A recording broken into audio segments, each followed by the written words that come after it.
don't have an iron curtain of opportunity, which is what Plaid will introduce. So many people, especially younger people, feel disconnected from politics. What are you going to do to engage them? I think it's really important. Look, we've made it possible in this election for 16-year-olds to vote, and I hope they'll take up that opportunity.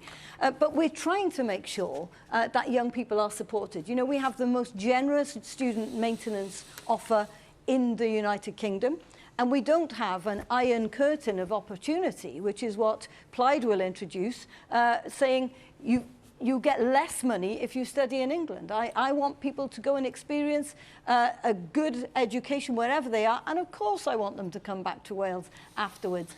We have the most generous educational maintenance allowance also in Wales, £40 a week, and on top of that we have a youth guarantee. It's up 64,000 young people already, and we're going to expand that to 14-year-olds, making sure that vocational and academic education are equal.